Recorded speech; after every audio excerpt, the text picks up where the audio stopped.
one thing that always keeps me calm and really keeps me on track is really music with no lyrics, or what other people would call it instrumental music.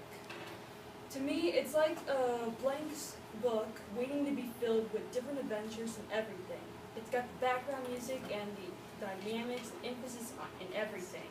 All it needs is a plot, setting, and different types of characters. Alright, so really the origin, not really no one knows where it really came from, but according to recorded history, it really starts back in 4000 BC when the ancient Egyptians played harps and flutes, and then soon later in 3000 BC, the first bamboo pipe was cut by a Chinese court musician. And then in Denmark, trumpets were used. Next, in 15,000 BC, the Hittites used the guitar, lyre, the trumpet, and tambourine to make music, just for fun and dances. Alright, music was used as a background for religious purposes in Israel, and then also back in ancient times. It was really used for like when pharaohs were going to go off into the underworld, as what the ancient Egyptians thought about. Alright, but it really wasn't really fully acknowledged until the Renaissance period, starting around 14,000 BC. One of the most famous musicians was Thomas Tallis, who was born in 1505 and died in 1585. He composed many songs throughout the reigns of Henry VIII.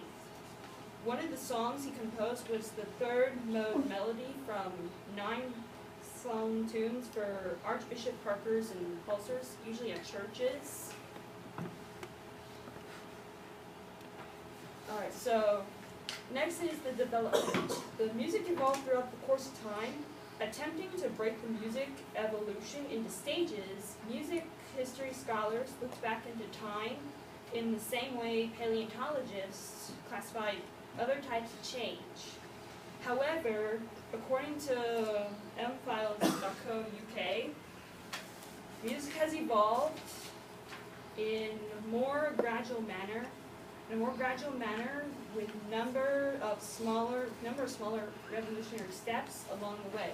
The different musical eras were ordered in early music, which is before the 9th century, medieval Gothic, which is from the 9th to the 14th centuries, the Renaissance, Baroque, classical, romantic, and modern. Alright, and one of the things music accomplished was to distract people from harsh realities such as the Great Depression and the Cold War. One of America's popular music during the mid-1930s was jazz, or was now known as swing. Black jazz icons such as Louis Armstrong and Duke Ellington played jazz music, while white audiences danced to it in ballrooms and theaters in major cities during that time.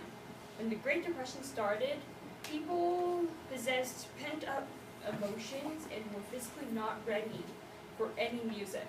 However, when jazz came along, it gave an energizing effect on the people. It helped people lift their spirits up and assisted in temporarily forgetting the depression. Alright, so in comparison between two, it can really be compared to a book. It has its own story, and like a book, there's a plot, settings, and hidden characters in it. Unlike music with lyrics written in them already, people can make up their own story with instrumental music. For example, for a song like Lament and Tribal Dances, some can imagine a Native American tribe dancing around the fire and telling a tale. The story can change depending on how it's viewed. Alright, so instrumental music really is a blank book when you filled with imagination of various minds. Just because there's no music, there's no lyrics or electric guitars, it still has a purpose. It's here for a reason. If there's a story out there, instrumental music can be played in the background for emphasis. All it needs is for someone to hear it. Now, here's one of my favorite songs in instrumental music, that it really brings character to everything. Alright, so this song, it was played by Frank Ticheli back in 2004. It really wasn't so for money, but for his son who's into magic. With all the instruments playing, it first starts out as flutes, the clarinets starting together. And then it really starts as a setting, which goes into like magic everywhere. You imagine yourself in it, everything playing, and like sorceress. And to me, it's one of the greatest songs ever. And I really hope people would understand that. Thank you.